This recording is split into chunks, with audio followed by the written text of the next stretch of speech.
De quoi allons-nous parler cette semaine? De quoi allons-nous parler cette semaine? Cette semaine, semaine numéro 6, c'est notre dernière semaine ensemble. Le cours s'achève. Et nous allons revenir sur les quelques principes de la planification urbaine. Nous allons parler de vision long terme, d'orientation.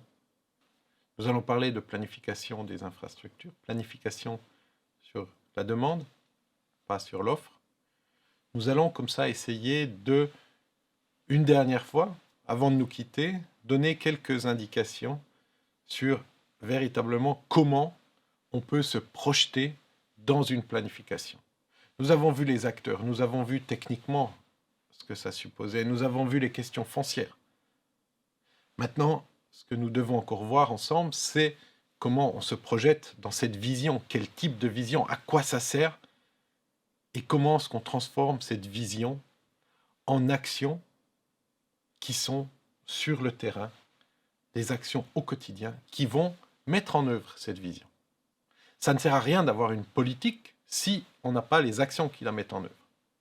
Ça ne sert à rien d'avoir des actions, des projets, s'ils ne sont pas en accord et s'ils ne vont pas dans le sens même de la politique qu'on est en train de développer. Donc, vision et action sont deux choses, sont deux côtés de la même pièce, et c'est ça que nous allons discuter cette semaine. Et puis nous terminerons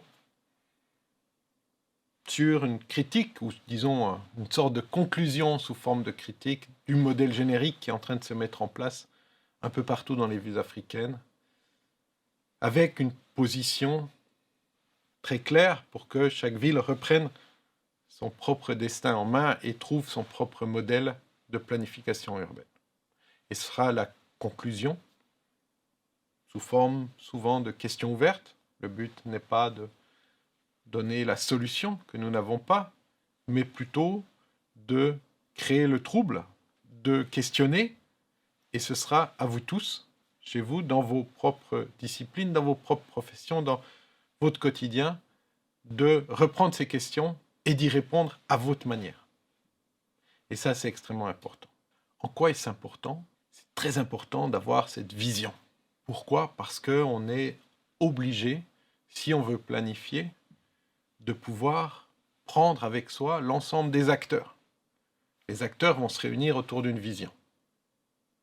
Ça veut dire qu'on doit, quelque part, faire rêver tous ces acteurs pour qu'ils signent pour votre vision.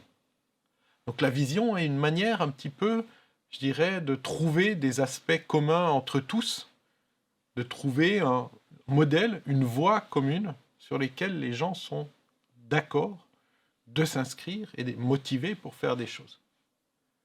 Puis ensuite, on décrira ces actions. C'est important, si l'on veut planifier, de pouvoir avoir avec soi la majorité des acteurs.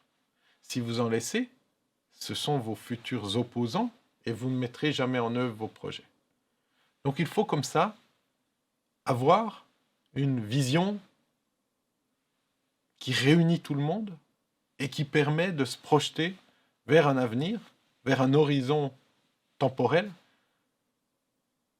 avec l'ensemble des acteurs. Et ça, c'est extrêmement important. Sans cela, il n'y a pas de planification urbaine.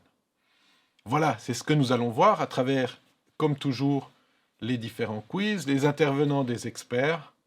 Et vous verrez aussi, cette semaine, la possibilité de voir, non pas les experts par thématique, mais chaque entretien avec l'expert, chaque entretien complet.